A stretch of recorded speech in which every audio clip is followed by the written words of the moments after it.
Hello बच्चों, स्वदेशवाणी की ज्ञानशाला में अब सभी का स्वागत है। आज हम जानेंगे कानून यानी लॉज के बारे में। हर खेल के अपने कुछ नियम होते हैं।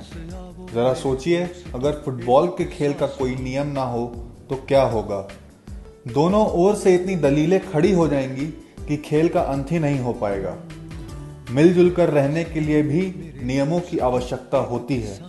इनमें से कुछ इतने महत्वपूर्ण हैं कि उन्हें कानून या विधि का रूप दे दिया गया है। कानून का हमारे जीवन में बहुत महत्व है। प्राचीन काल में राजा नियम या कानून बनाते थे।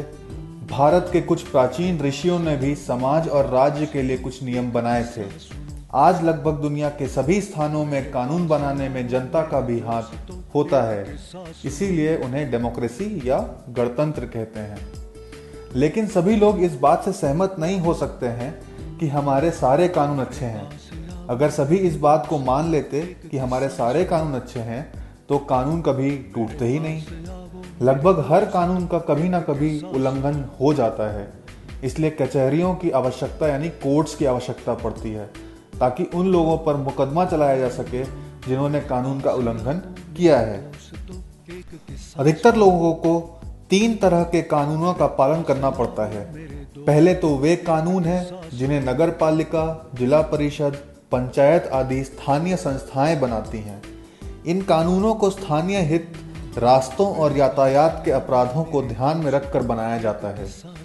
दूसरी तरह के कानून वो होते हैं जिन्हें राज्य सरकारें बनाती हैं, जैसे नगर योजना, शिक्षा, स्वास्थ्य इत्यादि से संबंधित कानून। हमारे अधिकतर कानून राष्ट्रीय स्तर पर बनते हैं और संसद द्वारा स्वीकृत होते हैं।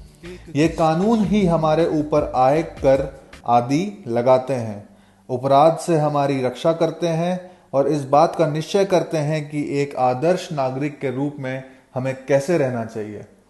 कुछ कानून पुराने पढ़कर बेकार हो जाते हैं, उन्हें रद्द कर दिया जाता है, यानी उन्हें हटा दिया जाता है।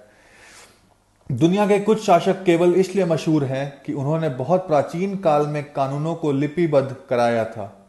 इनमें बेबीलोनिया के राजा हम्मुराबी और रोम का सम्राट जस्टिनियन बहुत प्रसिद्ध हैं। भारत में मनुस्मृति नामक ग्रंथ में बहुत पहले कानून बनाकर लिपिबद्ध कर दिए गए थे। तो ये थी आज की हमारी ज्ञानशाला में कानून की कुछ बातें। हम आपसे कल फिर मिलेंगे किसी नए टॉपिक के साथ। धन्यवाद।